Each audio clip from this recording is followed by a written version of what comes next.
আমরা এখানে আসতে পেরে বসতে পেরে খুশি না বেজার? এই জন্য সকলেই দিল থেকে অন্তর থেকে একবার জোরে সোরে আল্লাহ তাআলার শুকর আদায় করি। সকলে বলেন আলহামদুলিল্লাহ। আমি যে আয়াতখানা তেলাওয়াত করেছি,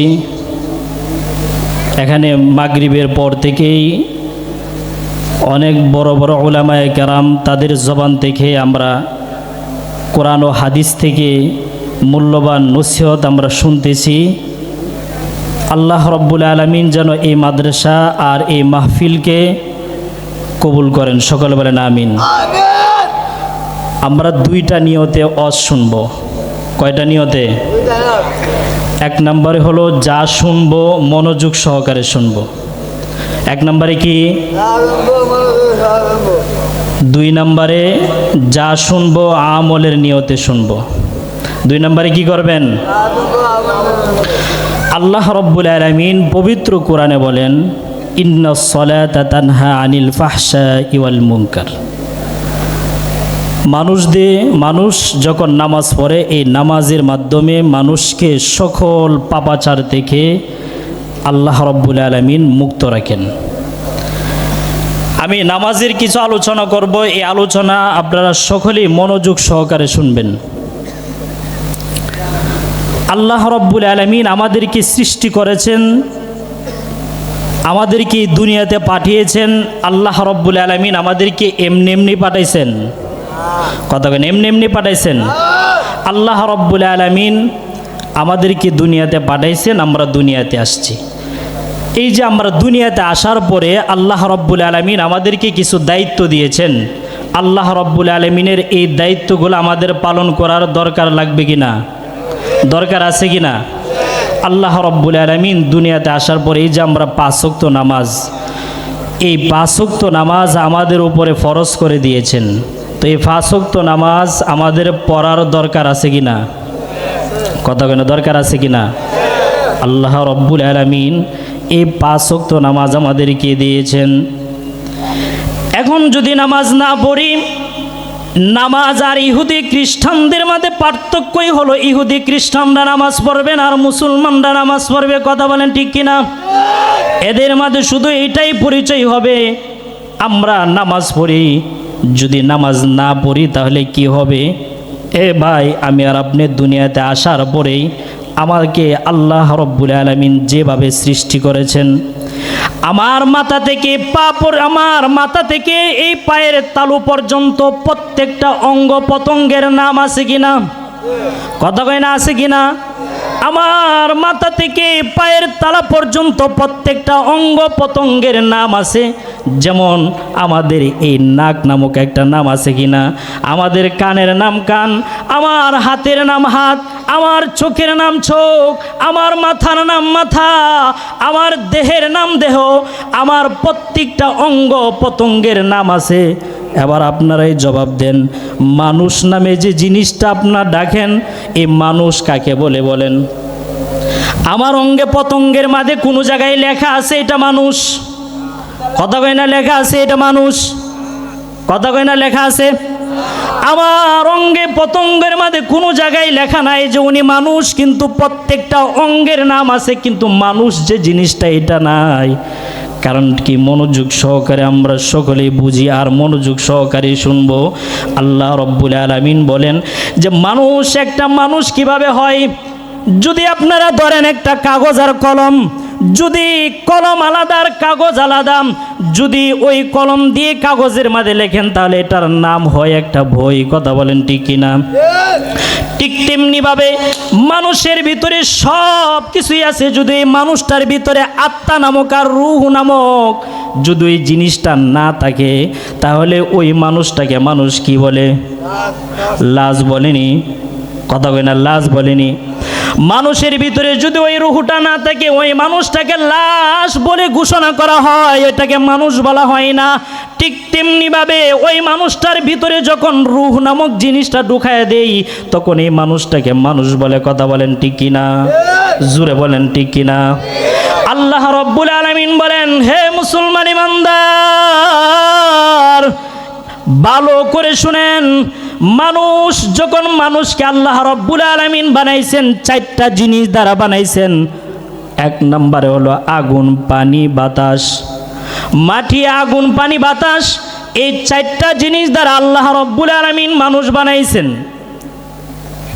আর এই চারটা জিনিসের খাসিয়ত খুব খারাপ। এক নম্বরে আগুন। আগুন যদি কোনো জায়গায় লেগে যায় তাহলে এটা পুরে ছারখার করে ফেলে। ঠিক তেমনিভাবে মানুষের ভিতরে এমন কোনো খাসিয়ত আসেনি, আগুন যেমন ক্ষতি করে মানুষও মানুষের ক্ষতি করে। কথা বলেন ঠিক কিনা? এই জন্য আল্লাহ রাব্বুল আলামিন বলেন, এই দেহটা তোমাকে পাপের দিকে টানবে আর রুহুটা তোমাকে ওই আমলের দিকে টানবে। কারণ এই দেহের খোরাক ওই মাটি থেকে, আর আমি আল্লাহ রাব্বুল আলামিন তোমার রুহের খোরাক আমি আল্লাহ নিজেই দেই। এই জন্য আল্লাহ রাব্বুল আলামিন বলেন, মানুষ তোমাকে আমি চারটা জিনিস দ্বারা বানাইলাম, আগুন, মাটি, পানি, বাতাস, এই চারটা জিনিস দ্বারা বানাইলাম। আর আগুনের কাজ হলো কোনো জায়গায় যদি লাগে তাহলে পুরে সারকার হয়ে যায়, পুরে সারকার হয়ে যায়। তো বলেন মানুষের ভিতরে এই খাসিয়ত আছে কিনা? দুই নম্বরে হলো মাটি দ্বারা আল্লাহ রাব্বুল আলামিন আমাকে বানাইছেন। মাটির ভিতরে গোপনীয় জিনিস আছে কিনা? মাটির ভিতরে গোপনীয় জিনিস থাকে কিনা? তেলের খনি পাওয়া যায়, স্বর্ণের খনি পাওয়া যায়। ওই মাটির নিচে মাটি এমনি এমনি দেই না, মাটি সরায়া, মাটি পরিশ্রম করে সরায়া খুইদা মাটি থেকে ওই জিনিসগুলা বের করতে হয়। মানুষের ভিতরে এমন খাসিয়ত আসেনি, যখন আপনি স্ত্রী নিয়ে ঘুমাইয়াছেন, গভীর রাত্রে কে জানে আপনাকে ফোন করছে, আপনি ফোনটা নিয়ে বের হয়ে গেছেন। তারপর যখন আপনার স্ত্রী আপনাকে জিজ্ঞেস করলো কে ফোন দিছে, আপনি কি বলেন? আপনি চিনবেন না। যেই ফোন দেখ আপনি চিনবেন না। আপনার স্ত্রী বলে যদি আপনি নামাজে যান, আপনি নামাজে যান না। কথা বলেন ঠিক কিনা? হ্যাঁ, এক জায়গায় এক হুজুর ওয়াজ করতে গেছে, তখন ওয়াজের মাঝে নামাজ নিয়ে ওয়াজ করছে।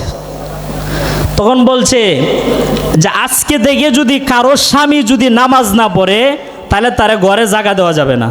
কি করা যাবে না? ঘরে জায়গা দেওয়া যাবে না। নামাজ পড়ে না পড়ে যদি ঘরের ভিতরে যায় তাহলে তারে বালিশটা ধরে বের করে দিবে। এখন ওয়াজটা শোনার পরে যখন বাড়িতে গেছে তখন স্ত্রী জিজ্ঞাসে, আজকে হুজুরি কি ওয়াজ করছে শুনছেন? ক শুনছি। কই কি কইছে এটা শুনছেন নি? ক শুনছি। ক তাহলে আপনি নামাজটা পড়ছেন? ক নামাজ? ক নামাজটা পড়ছেন নি? তখন সে বিড়ি খাইতেছে। কি খাইতেছে? বিড়ি খাইতেছে। তো বেটা কাছে আমি মুসলমান, নামাজ পড়লে কি? নামাজ তো আমার আছে, আমার ইমান ঠিক আছে, সব ঠিক আছে, নামাজ পড়লেই কি আর না পড়লেই কি? নামাজের একটু ব্যাপার হলো, বিড়ি ডিড্ডে ফালা দেখো, দেখ নামাজ, যা নামাজটা দে, নামাজ পড়ে লই। এমন মুসলমান আমাদের সমাজে আছে কিনা? কথা কই না, আছে কিনা? হ্যাঁ, হ্যাঁ, বিড়ি ফালাইতে নামাজে দাঁড়াইছে, বউ জিগাইছে কি ব্যাপার আপনি উজু করছেন? নামাজ পড়লে উজু লাগে। আপনি জানেন না যে নামাজ পড়লে উজু লাগে? আপনি বালিশটা নিয়ে বাইরে যান। এখন যদি আমাদের প্রত্যেকটা ঘরে, প্রত্যেকটা সমাজে যদি আমাদের স্ত্রীগুলা যদি প্রত্যেকটা স্বামীকে এভাবে শাসন করত, প্রত্যেকটা স্বামী নামাজি হইতো কিনা? কথা বলেন ঠিক কিনা? কথা বলেন ঠিক কিনা? আমাদের মা বোনরা যদি প্রত্যেকটা স্বামীকে বলতো, যদি আজকে এশারের নামাজ না পড়ে ঘরের ভিতরে আসো, আমি রান্না করব না, তাইলে কি মনে হয় আপনি নামাজে যাইতেন কিনা? না বিড়ি খাইতেন ঘরের পিছনে বৈশা বৈশা? মুসলমান একবার তো চিন্তা করেন না, ভাবেন না, আমার আপনার নবী পয়গম্বর আমার আপনার জন্য তায়েফের ময়দানে রক্ত জড়াইছেন, আমার আপনার জন্য তায়েফের ময়দানে রক্ত জড়াইছেন, দান দান মুবারক শহীদ করছেন। এবার আপনি বলেন, আমার আপনার নবী আমার আপনার জন্য কি পরিমাণ রক্ত জড়াইলে আপনি নামাজ পড়বেন? জবাব দিতে পারবেন? কথা হয় না, জবাব দিতে পারবেন নি? জবাব দিতে পারবেন না। কারণ আমার আপনার নবী আমার আপনার জন্য যা করছে আমি আর আপনি এর চুল পরিমাণও করি না। কথা কই না ঠিক কিনা? এই জন্য চার জিনিস দিয়ে আমাকে আপনি বানাইছেন। 3 নম্বরে হলো যে বাতাস। এই বাতাস দেখবেন সব কিছু উড়ায় নিয়ে যায়, তছনছ করে দেই। ঠিক তেমনিভাবে এই খাসিয়তটা একটা মানুষের ভিতরে আছে। কারো যদি একটু কথা শুনে, একটু খারাপ কথা শুনে, এটা বাতাসের আগে চলে। কথা বলেন ঠিক কিনা? আসেনি? 4 নম্বরে হলো পানি। এই পানি যখন আসে, যখন বন্যা হয়, সব কিছু নিয়ে যায়, কোনো কিছুই থাকে না। থাকেনি? কথা বলে না, থাকেনি? পানি আসলে কোনো কিছু থাকে? মানুষের ভিতরে খাসিয়ত আছে, যদি রাস্তায় কোনো কিছু পান আপনি ফালাই আন না নিয়ে আন। কথা বলে না, খাসিয়ত আসেনি? এই জন্য আমাদেরকে 4 জিনিস দিয়ে বানাইছেন, 4টা জিনিসই খারাপ। আল্লাহ রাব্বুল আলামিন বলেন, বান্দা তোমার দেহকে সুস্থ রাখার জন্য আমি জমিন থেকে খাদ্য জোগাড় করি। বান্দা তুমি যখন এক বেলা না খাও, একদিন যখন তুমি খানা না করো, তোমার মাথা ঘোরায়, তোমার ভালো লাগে না, অসুস্থ হয়ে যাও। ঠিক তেমনিভাবে বান্দা তুমি কি ভাবো নাই আমি আল্লাহ রাব্বুল আলামিন তোমাকে রূহ দিয়েছি, ওই রূহুর একটা খাবার আছে কিনা? কথা কই না, আছে কিনা? তো এই রূহুর খাবার দরকার আসেনি? কথা কই না, দরকার আসেনি? এবার যদি দরকার থাকে তাহলে নামাজ পড়ার দরকার লাগবে নি? এখন আপনাদেরকে আমি সহজ ভাষায় বুঝাই, এই রূহটা যদি আমার আপনার ভিতর থেকে বের হয়ে যায়, তাহলে আমি আর আপনি দুনিয়াতে আর কোনো কিছু করা সম্ভব? কথা কই না, সম্ভব নি? এখন আমার একটা কাজ করবেন, সবাই চোখটি বন্ধ করিয়া মাথাটা নিচে দিবেন, কেউ চোখ তাকাবেন না। সবাই চোখটি বন্ধ করিয়া মাথাটা নিচে দেন। সবাই চোখটি বন্ধ করিয়া মাথাটা নিচের দিকে দেন। আর মনরে জিজ্ঞাসা করেন, মন আমি যখন তাকাইছিলাম তখন আমার আশেপাশের সবাইকে দেখতাম, কে মিম্বারে বসে বসে, স্টেজের মাঝে বসে বসে ওয়াজ করতেছে, কেউ চোখ খুলবেন না। চোখটা বন্ধ রাখিয়া চিন্তা করেন রে মন, আমি যখন চোখটা বন্ধ করলাম আমার পাশে কে বই আছে? কাউকে তো দেখা যায় না। আমার পাশে আমি কিছুক্ষণ আগে দেখলাম আমার পাশে কত মানুষ বই আছে, আর আমি যখন এখন চোখ বন্ধ করলাম আমার পাশে তো কেউ নাই। আর ওই জায়গায় সভাপতি সাহেব কথা বলতো, কত উলামায়ে কেরাম কথা বলতেছে, চোখ দিয়ে দেখতেছি কেউ চোখ খুলবেন না। চোখটা বন্ধ করিয়া মাথাটা নিচের দিকে তাকায়া ভাবেন, এরে মন আমার চোখ বন্ধ, আমি কাউকে দেখি না। আমার পাশে কে বসে আছে তাকেও দেখি না, আমার পাশে কে বসে আছে আমি তাকে দেখি না রে মন। এবার যদি চিন্তা করেন, এই রুহুটা যদি আবার আমার ভিতর থেকে একেবারে চলে যায়, আমি কিছুক্ষণের তারপরে তাকানোর পরে দেখব আমার আশেপাশে সবাই বসে আছে, কিন্তু এই রুহুটা যদি আল্লাহ রাব্বুল আলামিন আমার আপনার অন্তর থেকে যদি মালিক বের করে নেই, মালিক যখন বের করে নিবে কেউ তোমাকে তখন ডাকবে না। পানের স্ত্রীও তোমাকে ডাক দিবে না, সন্তান বাবা বাবা বলে তোমাকে ডাকবে, কিন্তু তোমার এই চক্ষু দিয়ে কোনো কিছু দেখবে না। সব অন্ধকার, সব অন্ধকার হয়ে গেছে। এরে মুসলমান, যদি নামাজ না পড়িয়া যদি ওই না কবরে যাও, একবার চিন্তা করিয়া দেখো কি জবাবটাই না আল্লাহ তাআলার কাছে দিতে হবে। এই জন্য মনরে জিজ্ঞেস করেন রে মন, কেউ আমার পাশে নাই, সবাই আমার পাশ থেকে চলে গেছে। ধরেন আপনি এখন মারা গেছেন, আপনাকে বাড়িতে এখনই সবাই দরাদরি করে নিয়ে যাবে, গরম পানি আর বড়ই পাতার ওই গরম পানি দিয়ে গোসল দিবে আপনাকে। কেউ আপনার কাছে বসবে না, কেউ আপনার কাছে যাবে না। মাথাটা নিচে দিয়ে একবার চিন্তা করেন, যখন আপনাকে গোসল করানোর পরে আপনি যখন এখন ঘর থেকে বের হয়ে আসলেন, প্রাণের স্ত্রীর চেহারা দেখে আসলেন, যখন আপনার লাশ হয়ে আবার ঘরে চলে যাবেন, আপনার প্রাণের স্ত্রী, আপনার সন্তান, আপনার মা আপনাকে ঘরে ঢুকতে দিবে না, আপনার লাশখানা বাহিরে রাখবে। যদি চিন্তা করো রে মুসলমান, এখন আমি মারা গিয়েছি, মারা যাওয়ার পরে আমার লাশখানা বাহিরে রাখছে, সবাই মসজিদের মাঝে এলান দিয়ে দিছে, ও আব্দুর রহিম মারা গিয়েছে, আগামীকাল 1টা বাজে, আগামীকাল 2টা বাজে তার জানাজার নামাজ হবে, সবাই আপনার জানাজার নামাজ পড়তে চলে আসবে। মাইকে যখন এলান হয়ে যাবে, গোসল করানোর পরে আপনাকে যখন খাটের উপরে শোয়াবে, শোয়ার পরে যখন আপনার মাথাটা বাঁধবে, তখন চিন্তা করবেন এই মাথা তো আর দুনিয়ার ব্রেন আর কোনো কাজ করবে না। যখন আপনার কোমরের মাঝে বান্ধা দিবে, তখন এই কোমর দিয়া বুঝতে হবে দুনিয়ার আর কোনো কাজ আসবে না। যখন আপনার পায়ের মাথার মাঝে বান্ধা দিবে, মনে করবেন এই পাও দিয়ে আর কোনো কাজ করা যাবে না, দুনিয়া থেকে একেবারে আমার চলে যেতে হবে। যখন আপনাকে সবাই গোসল টুসুল করানোর পরে আবার যখন কাটলার মধ্যে উঠায় আপনাকে নিয়ে যাবে, আল্লাহর কসম রে মুসলমান, বিশ্বাস করুন, যদি ওই সময় বেনামাজির নামাজের ওই বেনামাজি ওই ব্যক্তির চিৎকার যদি কেউ শুনতে পারতো, তাহলে ওই জায়গায় সব মানুষগুলা বেহুশ হয়ে পড়ে যাইত। এই জন্য আল্লাহর রাসূল বলেন, এই চিৎকার কেউ শুনে না, কেউ শুনে না, একমাত্র জীব জানোয়ার ছাড়া তার ভাষা আর কেউ বুঝে না। চিৎকার দিয়ে বলতে থাকে, আমাকে কোথায় নিয়ে যাও, আমাকে তোমরা কোথায় নিয়ে যাও। যখন কবরস্থানের পাশে গিয়া আপনাকে কবরের মধ্যে রাখবে, সন্তানগুলা কাঁদবে আর মা মা বলে চিৎকার করবে। মাকে বলবে, মা এখন থেকে আমি কাকে আব্বু আব্বু বলে ডাকবো? আমি যখন মাদ্রাসা বা স্কুলে যাব, আমাকে খেয়ে 10 টাকা 100 টাকা দিবে। আরে মা, আমি কাকে আব্বু বলে ডাকবো? আরে মা, আমার বাবা কি দুনিয়া থেকে চিরতরে চলে গেছে? মা কোনো কথা বলে না, কান্না করে। যদি আপনার উপযুক্ত সন্তান হয়ে থাকে, ওই কবরের ভিতরে আপনাকে নামাবে, নামানোর পরে আপনার চেহারাটা শেষবারের মতো খুলে দেখবে, বলবে, রে বাবা,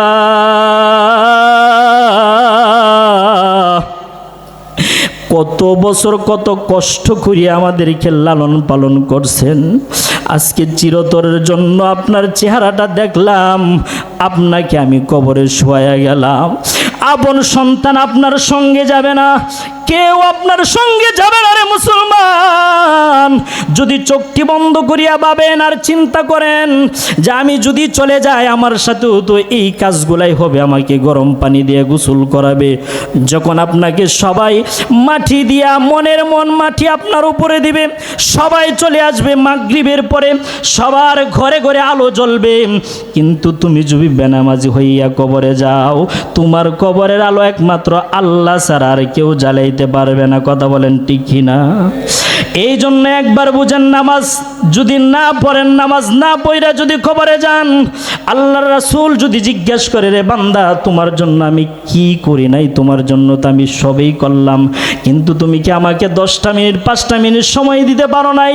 এ বান্দা, তোমার সন্তানকেও তো তুমি সময় দিলা, তোমার মাকে দিয়েছো, তোমার বিবিকে দিয়েছো, 24 ঘন্টার ভিতরে আমার কোনো অভিযোগ নাই, কিন্তু বান্দা, তোমাকে তো আমি 5 ওয়াক্ত নামাজ দিয়েছিলাম, তোমার কি মন চাইছিল না আমার জন্য তুমি 1টা ঘন্টা ব্যয় করো?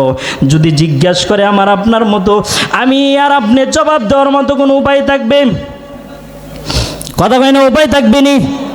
আচ্ছা, আমাকে আপনাকে যদি জিজ্ঞেস করে, আল্লাহ রাসূল যদি জিজ্ঞেস করে, আচ্ছা আমি দুনিয়াতে থাকার পর যখন ছিলাম, তোমার জন্য আমি তায়েফের ময়দানে রক্ত জড়াইছি, তোমার জন্য আমি দান দান মুবারক শহীদ হয়েছি, তোমার জন্য আমি কত লাঞ্ছনা কত ক্ষতিগ্রস্ত হয়েছি, কিন্তু তুমি কি পারো নাই 5 ওয়াক্ত নামাজ পড়তে? তুমি কি পারো নাই আমার সুন্নতটা জিন্দা করতে? বুকে হাত দিয়ে বলেন, বুকে হাত দিয়ে বলেন, এই যে আমি আর আপনি 3 বেলা খানা খাই, এক বেলাকে একবার চিন্তা করছি যে নবীর একটা সুন্নত জারি করে দস্তরখানা বিছিয়ে খাই? তো বলেন তো, আমাকে আপনাকে যদি জিজ্ঞেস করা হয়, আমি আর আপনি জবাব দিতে পারবো? কথা কই না, জবাব দিতে পারবো নি? আমার আপনার কিন্তু জবাব দেওয়ার কোনো উপায় নাই। এই জন্য আমি আর আপনি এই দুনিয়াতে আসছি, আসার পরে যে আল্লাহ রব্বুল আলামিন আমাকে আপনাকে ওই যে 5 ওয়াক্ত নামাজ দিয়েছেন, এটা পড়ার দরকার আছে কি না? কথা কই না, আছে কি না? সবার দরকার আছে কি না? তো আজকে তো ইনশাল্লাহ 5 ওয়াক্ত নামাজ পড়বেন তো? কথা কই না, 5 ওয়াক্ত নামাজ পড়বেন তো ইনশাল্লাহ? পড়বেন তো ইনশাল্লাহ? কারণ আমি আর আপনি দেখেন, আমার 80 বছর বয়স, 40 বছর বয়স হয়ে গেছে। আপনি চিন্তা করেন তো, জীবনে আপনার এই কাজ থেকে জীবনে কত নামাজ ছুটে গেছে, কত নামাজ ছুটে গেছে। হাই হাই হাই, যদি একবার চিন্তা করেন যে এই কবরে যাবো, এই কবরে গিয়ে আমার জবাব দিতে হবে, এই কবরে গিয়ে আমার জবাবদাহিতা করতে হবে, এই কবরে আমার অন্ধকার কবরে শুইতে হবে, অন্ধকার কবরে আমার যাইতে হবে, যদি একবার চিন্তা করতেন, তাহলে এক তো নামাজ ছাড়তেন? কথা বলে নামাজ ছাড়তেন নি? তো আমি আর আপনার নামাজ পড়লে ক্ষতি আছে? আপনার আওয়াজে বলে মনে ক্ষতি আছে? ক্ষতি আছে নি? ক্ষতি আছে? ক্ষতি আছে? কারণ আমি আর আপনি নামাজ পড়ি না বিদায়ী, আমার আপনার ভিতরে ইমানটা জিন্দা নাই বিদায়, আমার আপনার ভিতরে ইমানটা তাজা নাই বিদায় আজকে ইহুদি খ্রিস্টানরা আমার ইসলাম নিয়ে টানাটানি করে। কথা বলেন ঠিক কিনা? জোরে বলেন ঠিক কিনা? যদি আমি আর আপনি যদি 5 ওয়াক্ত নামাজ পড়তাম, আমি আর আপনি যদি নবীর সুন্নতগুলা যদি জড়িয়ে ধরে রাখতাম, আমি আর আপনি যদি নবীর সুন্নতগুলা যদি জিন্দা করে রাখতাম, তাহলে এই নবীর সুন্নত আমার আর আপনার ইমানকে বারবার ইশারা দিয়ে বলতো, এই নবীর উম্মতের দল, আজকে আমার নবীকে নিয়ে কটূক্তি করা হয়, ইসলামকে নিয়ে কটূক্তি করা হয়, তোমরা একটা মানুষ জিহাদের জন্য প্রস্তুত হয়ে যাও। কথা বলেন ঠিক কিনা? এখন আমাদের সমাজে কিন্তু মানুষ যদি জিহাদের বয়ান শুনে তা তাদের অন্তরে দেখবেন চুলকানি শুরু হয়ে যায়। কথা বলেন ঠিক কিনা? আচ্ছা, জিহাদ কি শুধু হুজুররাই করবে? কথা বলেন, জিহাদ কি শুধু হুজুররাই করবে? হ্যাঁ, মুসলমান সবাইরা জিহাদ করবে না? কথা বলেন, জিহাদ করবে না? যেমন আমার এই বাংলাদেশ, পবিত্র বাংলাদেশ, এই বাংলাদেশের সর্বপ্রথম শাহজালাল রহমাতুল্লাহি আলাইহি ইসলাম প্রচার করেছেন। আর এই শাহজালাল যখন ইসলাম বাংলাদেশে আসছেন তখন তার বিরুদ্ধে দাঁড়িয়েছেন গৌরগোবিন্দ। আমরা এখনো বলতে চাই, যদি ওই গৌরগোবিন্দুর ভূমিকা নিয়ে যদি ইসকন দালালরা, হিন্দু খ্রিস্টানরা যদি আমার বাংলাদেশে যদি অবতরণ করে, তাহলে আমরা একটা মুসলমান, আমরা একটা মানুষ, আমরা ওই শাহজালালের ভূমিকা নিয়ে আমরা জিহাদ করতে বাধ্য হব। কথা বলেন ঠিক কিনা?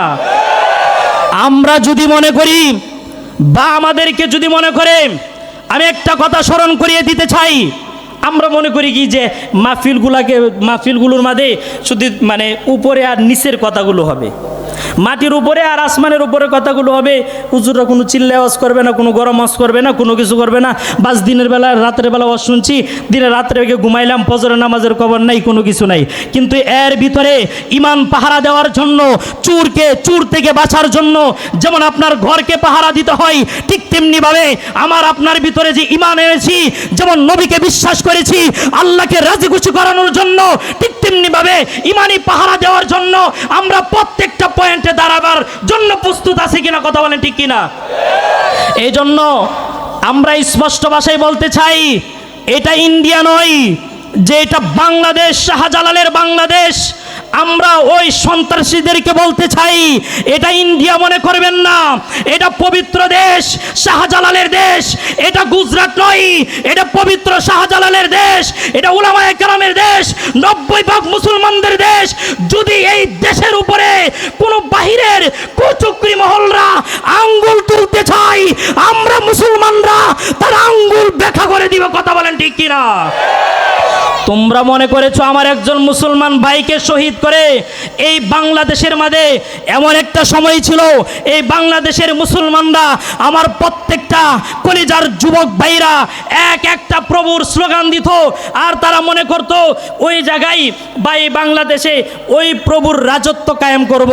কিন্তু আমি এতটুকুই বলতে চাই, আমার যুবক ভাইরা নামাজ না পড়তে পারে, দাড়ি না রাখতে পারে, মসজিদে না যাইতে পারে, কিন্তু যখনই তাদের কানে চলে আসে নবীকে নিয়ে কটূক্তি করা হয়েছে, যখনই তাদের কানে চলে আসে আমার কোরআনকে নিয়ে কথা হয়েছে, যখনই আমার ওই যুবকের কানে চলে আসে আমার মাতৃভূমি নিয়ে, আমার বাংলাদেশকে নিয়ে টানাটানি করা হচ্ছে, আমার ইসলামকে নিয়ে টানাটানি করা হচ্ছে, বেনামাজি যুবক মসজিদে যাই না, ওই যুবক তরবারি নিয়ে দাঁড়িয়ে যাবে। কথা বলেন ঠিক কিনা? এই জন্য আমরা সকলে প্রস্তুত আছিনি প্রতিবাদ করার জন্য? কথা কই না, প্রস্তুত আছিনি? এই জন্য বাংলাদেশ সেনাবাহিনীদেরকে বলতে চাই, আমরা প্রত্যেকটা সরকারি প্রশাসন সবাইকে বলতে চাই, ভয় পাওয়ার কিছু নেই। বাংলাদেশের উপরে যদি আঙ্গুল তুলে, তাহলে প্রত্যেকটা মুসলমান সেনাবাহিনীদের সাথে কাঁধে কাঁধ মিলিয়ে আবার ওই হিন্দু খ্রিস্টান সন্ত্রাসীদের বিরুদ্ধে রুখে দাঁড়িয়ে যাবে। কথা বলেন ঠিক কিনা? আমরা মুসলমান একমাত্র আল্লাহ তাআলা ছাড়া কাউকে ভয় করি না। কথা বলেন ঠিক কিনা? একমাত্র রাজি খুশি কারে করতে হবে? কথা হয় না, কাকে করতে হবে? কাকে করতে হবে?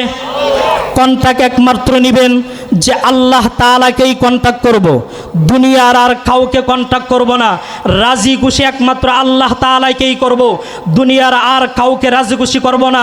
যদি এই প্রতিবাদ বা এই জিনিস যদি অন্তরের ভিতরে ঢুকিয়ে নেন, তাহলে কোনো মানুষ আপনার ইসলামকে নিয়ে কথা বলার সাহস করবে? কথা কয় না, জোরে কয় না, সাহস করবে? কথা কয় না, সাহস করবে? হ্যাঁ, কথা কয় না, সাহস করবে নি? এই জন্য আপনারা সব সময় প্রস্তুত আছেন তো ইনশাল্লাহ? ইমান পাহারা দেওয়ার জন্য প্রস্তুত আছেন নি ইনশাল্লাহ? আপনারা বিগতভাবেও দেখছেন যে এই ইসলামকে নিয়ে যখন টানাটানি করেছে, আমার প্রত্যেকটা মুসলমান যতভাবেই বিভক্ত থাকুক, যত দরবার নিয়েই বিভক্ত থাকুক, যখন ইসলাম আর নবী কোরআন আল্লাহ তাআলাকে নিয়ে কথা বলেছে, তখন প্রত্যেকটা মুসলমান একাকার হয়ে গেছে। কথা বলেন ঠিক কিনা? এজন্য আমাদের সব সময় ঐক্যবদ্ধ থাকতে হবে, সব সময় এক থাকতে হবে। যখনই কোনো আঘাত আসবে, তখন আমাদের নিজ নিজ জায়গা থেকে প্রতিবাদ করতে হবে। কথা বলেন ঠিক কিনা?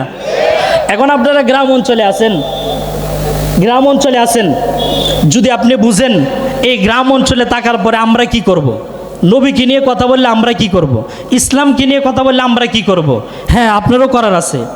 আপনি যদি আপনার নিজে যে জায়গায় আছেন ওই জায়গা থেকে যদি মুখ দিয়ে যদি প্রতিবাদ করেন, তাহলে এইটাই আপনার জন্য জিহাদ হবে। কথা বলেন ঠিক কিনা? কথা বলেন না ঠিক কিনা? এই জন্য আমরা দুটোটার দিকে থাকতে হবে, ইমানকে মজবুত করতে হবে, দেশকে পাহারা দিতে হবে। কথা বলেন ঠিক কিনা? জুড়ে কয় না ঠিক কিনা? এই জন্য আমার ইমান তাজা করার জন্য সর্বপ্রথম আমার লাগবে কি? নামাজ, নবীর সুন্নত। যদি আপনি একটা নবীর সুন্নত যদি আপনি চিন্তা করতে পারেন, আপনার ঘরের ভিতরে যে একটা নবীর সুন্নত চিন্তা করতে পারেন, আপনার বিবিকে যদি নামাজি বানায় নেন, আপনার বিবি যদি 5 ওয়াক্ত নামাজ পড়ে, কয় ওয়াক্ত? আচ্ছা, আপনার বিবি যে পাক শাক করে, যদি প্রস্রাব করার পরে বাথরুম করার পরে যদি ঢিলা কুলুক ব্যবহার না করে, তাহলে এই বিবি যদি আপনাকে পাক শাক করে খাওয়ায়, এই খাওয়ার মধ্যে কোনো বরকত আসবে? কথা কই না, বরকত আসবে? তাহলে সর্বপ্রথম আমার বিবিকে পবিত্র বানাইতে হবে। কি করতে হবে? জোরে বলেন, কি করতে হবে? বিবিকে কি করতে হবে? জোরে কই না, কি করতে হবে? পবিত্র বানাইতে হবে। যদি আপনার বিবি যদি পবিত্র হয়, তাহলে আপনি নিজে পবিত্র হবেন, আর আপনার বিবি যদি পবিত্র হয়, আপনার সন্তানগুলা পবিত্র হবে, আর এই বিবির গর্ভ থেকে একটা সাইকুল হাদিস বের হবে। কথা বলেন ঠিক না? এই জন্য সবার অন্তরে, সবার এই দেহে আর এই দেহের মাঝে নবীর সুন্নত দিয়ে রঙ্গিল করতে রাজি আছি কিনা? কথা বলেন, রাজি আছি কিনা? জোরে কোন, রাজি আছি কিনা? আর কত করবেন কোন? আর কত অবহেলা করবেন? আর কত অবহেলা করলে আপনার মনের ভিতরে শান্তি আসবে, তৃপ্তি আসবে বলেন তো? আপনি আর কত ঘুমিয়ে থাকলে আপনার ভিতরে তৃপ্তি আসবে বলেন? আপনি আর কত ঘুমাইলে আপনার ভিতরে শান্তি আসবে বলেন? আল্লাহ রাসূল সাল্লাল্লাহু আলাইহি ওয়াসাল্লাম বলেন, কোনো মানুষ যদি ফজরের নামাজ না পড়ে, কোনো মানুষ যদি ফজরের নামাজ না পড়ে, তাহলে সে টাটকা একটা মুনাফিক। আপনি ফজরের নামাজ না পড়ে আপনি ঘুমিয়ে আছেন, যদি এই অবস্থায় মারা যান, তাহলে আল্লাহ তাআলার কাছে জবাব দিতে পারবেন? কথা কেন, জবাব দিতে পারবেন? হ্যাঁ, আমি একটা কথাই বুঝাইতে চাইছিলাম যে নামাজ এমন একটা জিনিস, যে এই নামাজ যেমন আমাদের যে নামাজ, আমি প্রথমে বলেছিলাম যে 4টা জিনিস দিয়ে আল্লাহ রব্বুল আলামিন বানাইছেন।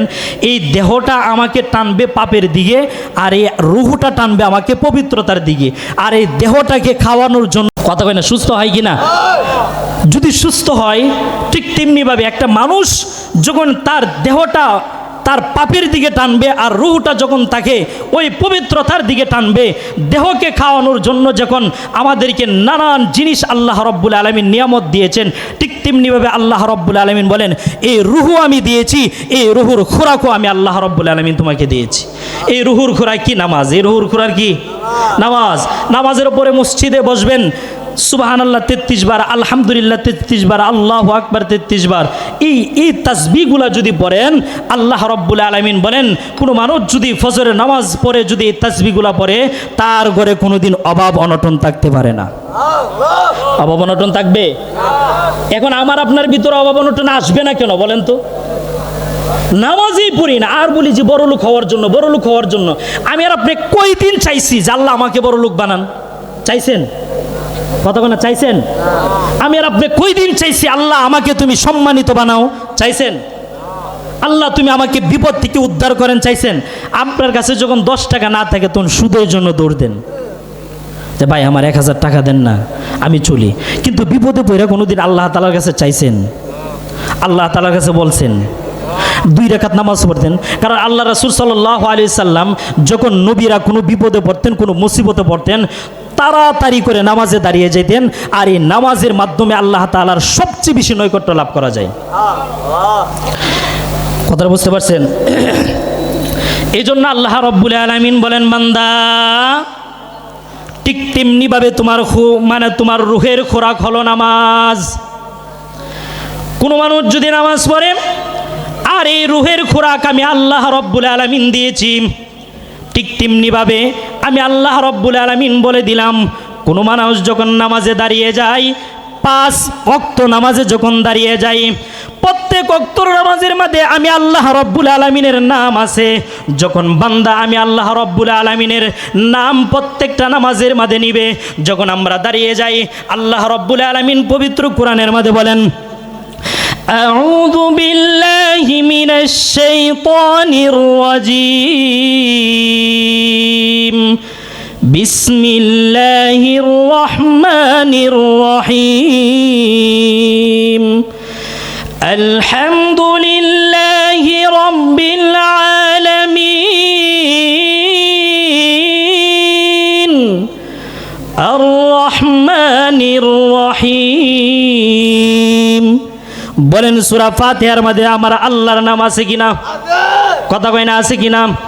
আপনি যদি রুকুর মাঝে যান, সামি আল্লাহু লিমান হামিদা রব্বানা লাকাল হামদ, বলেন ওই রুকুর মাঝে আমার আল্লাহর নাম আছে কিনা? কথা কয় না, আছে কিনা? যদি বান্দা তুমি সাজদায় চলে যাও, আর ওই সাজদায় যাওয়ার পরে যদি বান্দা সুবহানা রাব্বিয়াল আ'লা পড়ো, ওই সাজদার মধ্যে আমার আল্লাহর নাম আছে। আল্লাহ রব্বুল আলামিন বলেন, বান্দা তুমি যখন সাজদায় যাইবা, রুকুই যাইবা, যখন দাঁড়াইয়া সূরা ফাতিহা পড়বা, প্রত্যেকটা জায়গাতেই আমি আল্লাহর নাম আছে।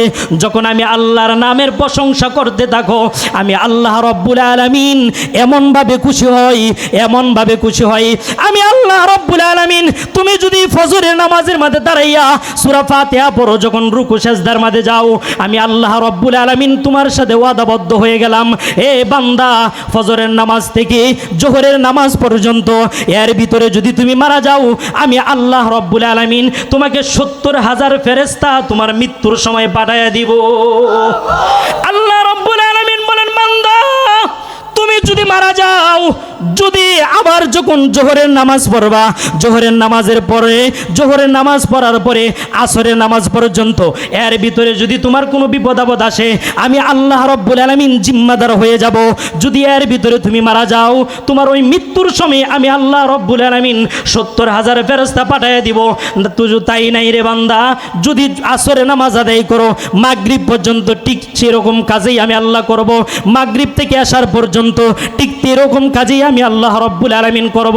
এশার নামাজের পরে যদি এশার নামাজ পড়ে তুমি যদি ঘুমায়া যাও, আমরা অনেকেই বলি হুজুররা যদি এশার নামাজ পড়ে ঘুমায়া যাই, একজন আলেমের মতো সারা রাত্র তার এই নফল ইবাদতের সব পাওয়া যায়। আল্লাহ রব্বুল আলামিন বলেন, বান্দা যখন তুমি এশার নামাজ পড়ে ঘুমায়া যাইবা, ওই ফজরের নামাজ পর্যন্ত আমি আল্লাহ রব্বুল আলামিন সারা রাত্রটাই তোমার নফল ইবাদতের ওই সব পরিমাণ দিয়া তোমাকে কবুল করে নিব। তো নামাজ দরকার আছে কিনা? না নাই দরকার? তো বলেন তো, এই নামাজ যদি দরকার থাকে, তাহলে আমার আর আপনার সন্তানকে নামাজি বানানো দরকার আছে কিনা?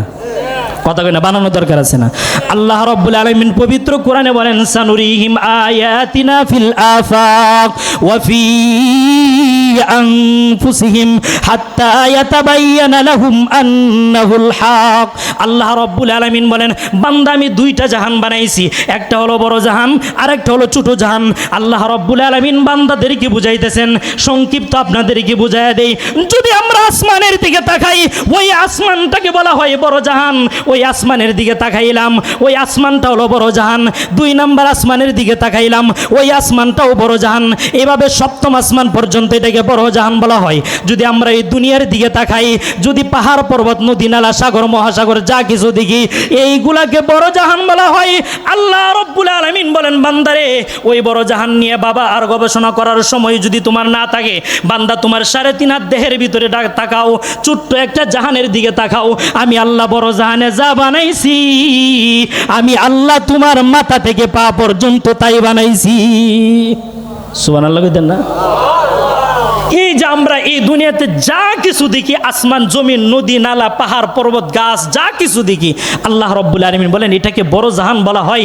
আর ওই বড় জাহানে আমি আল্লাহ যা বানাইছি, আল্লাহ রব্বুল আলামিন বলেন মাথা থেকে পায়ের তালা পর্যন্ত আমি আল্লাহ তোমাকে সব দিয়েছি।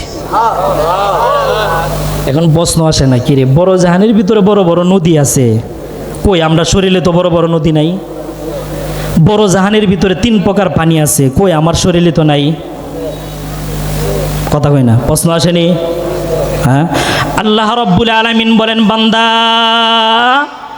ওই বড় জাহানের সাগর মহাসাগর, ওই সাগরের কিনারায় বান্দা তুমি যদি যাইয়া দাঁড়াইয়া ওই সাগর নিয়ে গবেষণা করার চিন্তা ভাবনা যদি তোমার সময় যদি না হই রে বান্দা, ওই সময়টুকু যদি তোমার না থাকে, এরে বান্দা আমি এই দুনিয়াতে 3 প্রকার পানি বানাইছি। একটা হলো তিতা পানি, আরেকটা হলো নমক নমক পানি, আরেকটা হলো জিম জিম মিষ্টি পানি। আল্লাহ রব্বুল আলামিন বলেন ওই 3 প্রকার পানি আমি আল্লাহ ওই বড় জাহানের মধ্যে বানাইছি। ঠিক তেমনিভাবে আমি আল্লাহ রব্বুল আলামিন ওই ছোট জাহানের মধ্যে 3 প্রকার পানি বানাইছি। আল্লাহ রব্বুল আলামিন ডাক দিয়ে বলেন, রে বান্দা ওই 3 প্রকার পানি তোমার দেহের ভিতরে আমি কমপ্লিট তৈরি করে দিয়েছি। আল্লাহ রব্বুল আলামিন বলেন ওই বড় জাহানের মধ্যে তিতা পানি আছে, এই তিতা পানি নিয়ে গবেষণা করার যদি সময় তোমার না থাকে, তাহলে তোমার দেহের ভিতরে তাকাইবা, আমরা যে বমি করি আর ওই বমিটার আগে যে একটা পানি বের হয়, বলেন এই পানিটা তিতা না মিষ্টি? কথা কেন, তিতা না মিষ্টি? আমরা যে বমি করি, এই যে বমির আগে যে একটা পানি বের হয়, এটা তিতা না মিষ্টি? কথা কেন, তিতা না মিষ্টি?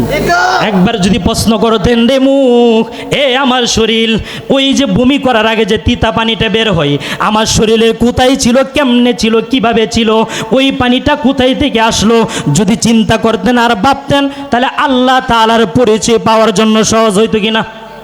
কথা কই না, সহজ হইতো কিনা? আল্লাহ রাব্বুল আলামিন বলেন, বান্দা শুধু তাই নয় রে মুমিন, আমি আল্লাহ রাব্বুল আলামিন ওই দুনিয়ার মধ্যে একটা নমক নমক পানি বানাইছি।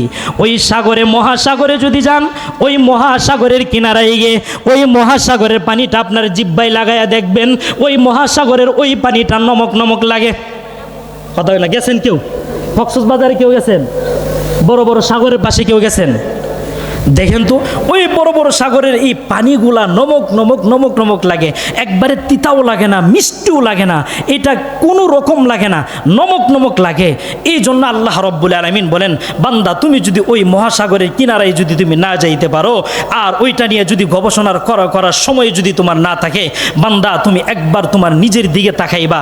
একবার কোনোদিন চিন্তা করছেন যে আমি যে আর আপনি কান্না করি, কান্না করার পরে যে চোখ দিয়ে পানিটা বের হয়, বলেন তো এই পানিটা নমক লাগে না মিষ্টি লাগে? কথা কয় না, নমক লাগে না মিষ্টি লাগে? ভাবছেন কোনোদিন ওই পানিটার সাথে দুনিয়ার পানির কি সম্পর্ক? ওই সাগরের পানিগুলা নমক নমক লাগে, আর আমি আল্লাহ রব্বুল আলামিন তুমি কান্নার পরে যে চোখ দিয়ে পানিটা বের হয়, তুমি কোনোদিন ভাবো নাই যে আল্লাহ এই চোখ দিয়ে কেমনে পানি বের হইল? চোখের কোনো ছিদ্র নাই, চোখের কোনো কানা নাই, চোখের কোনো কিছু নাই, কিন্তু এই চোখ দিয়ে যে পানিটা বের হইল, কোথায় থেকে আসলো, আবার কোথায় চলে যায়, কেমনে আসলো, আবার কেমনে চলে যায়, যদি একবার ভাবতেন তাহলে আল্লাহ তাআলার পরিচয় পাইতেন কিনা? ভাবছেন কোনোদিন? ভাবছেন কোনোদিন? আপনি নিজের দিকে আঙ্গুল দিয়ে একবার ভাবেন যে আমার এই চোখের পানি কোথায় থেকে আসলো? ভাবছেন কোনোদিন? আল্লাহ রব্বুল আলামিন বলেন, তোমার এই নিজের চোখের পানির সাথে ওই বড় বড় মহাসাগরের পানির সম্পর্ক রয়েছে। এই জন্য চোখের পানি নিয়ে ভাবো বান্দা, তাহলে আমি আল্লাহ তাআলার পরিচয় পাইবা। আর যদি আল্লাহকে নিয়ে গবেষণা করেন, আপনি নাস্তিক হয়ে যাবেন। এই জন্য গবেষণা করতে হবে আল্লাহর এই সৃষ্টিজীব নিয়ে। যদি গবেষণা করেন, আল্লাহর পরিচয় পাইবেন। আরেকটা জিনিস আপনাদেরকে বলি, 3 নম্বরে হলো, দেখবেন যখন কোনো নদীর পানি খাওয়া হয়, যেমন কোনো দেখতে গাং বলে, বিল বলে, যখন এই গাঙ্গের পানি খান, ওই গাঙ্গের পানিটা তিতা লাগে। দেখবেন এই গাঙ্গের পানিটা মিষ্টিও লাগে না, তিতাও লাগে না, মানে মানে একটা জিমজিম বাড়ি বাড়ি মিষ্টি লাগে। একবারে চিনির মতো মিষ্টিও না, একবারে মধুর মতো মিষ্টি না, একটা জিমজিম বাড়ি বাড়ি মিষ্টি।